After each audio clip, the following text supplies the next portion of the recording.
If you spend any time scrolling through dating advice online, you've probably seen attachment styles treated as relationship death sentences. We have taken a nuanced behavioral tendency and turned it into a rigid zodiac sign. The prevailing cultural narrative tells us that if you are insecurely attached, you are broken, and you will stay broken.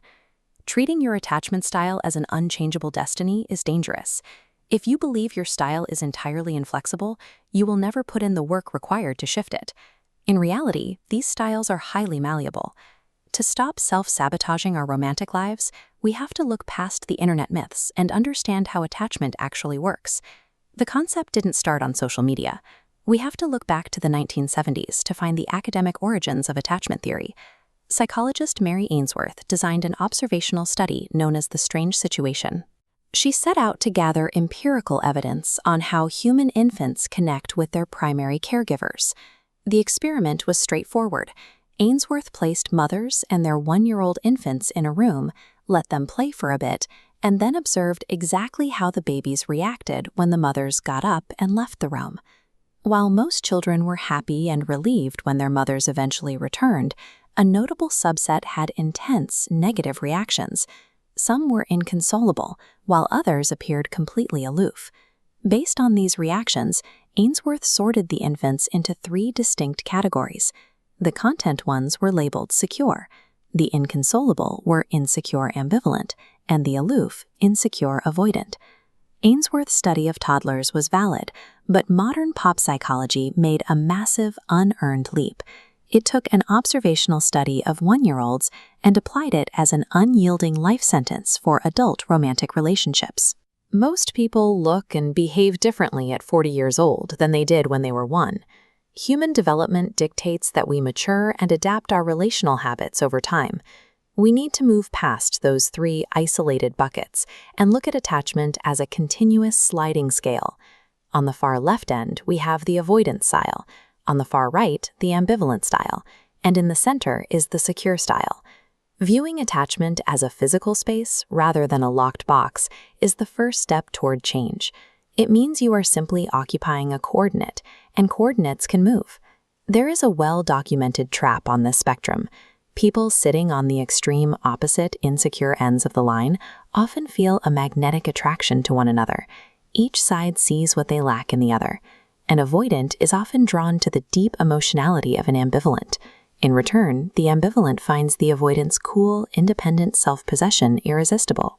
Over time, those same traits boil over and become repulsive. The ambivalent's attention starts to feel suffocating to the avoidant. Meanwhile, the avoidant's independence starts to feel selfish and cold to the ambivalent.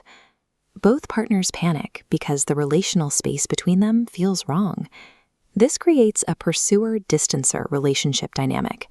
The ambivalent pushes for closeness to feel safe, but that very closeness triggers the avoidant's anxiety, forcing them to pull away and increase distance to regain their own sense of safety. It is an exhausting cycle. Opposites often attract, but they rarely stay together. Because insecurely attached people struggle to coexist, they tend to repeat volatile firecracker relationships until they actively move toward the center. To understand how you actually move toward that center, think about introversion and extroversion. Like attachment, these are formed very early in life, but they aren't entirely fixed. An extreme introvert can learn to navigate highly social situations by intentionally practicing uncomfortable skills, like taking an acting class to build social confidence. The same mechanism applies here. An avoidant can intentionally practice tolerating closeness. An ambivalent can intentionally practice sitting with distance. By building up a tolerance for these uncomfortable emotions, both sides start inching towards security. This effort will always require conscious energy. It's like making water flow uphill. You likely won't completely switch your baseline, but you can significantly change how you behave. The goal is simply to develop the behavioral flexibility needed to survive relational discomfort without panicking. Changing ingrained habits is difficult and often unnatural, so why bother doing it at all? The payoff is concrete. Moving closer to the center of the spectrum leads to cozier, more enduring, and uncomplicated relationship outcomes. Your infant experiences with your caregivers matter, but they only dictate your starting coordinate on the map. They do not dictate your final destination.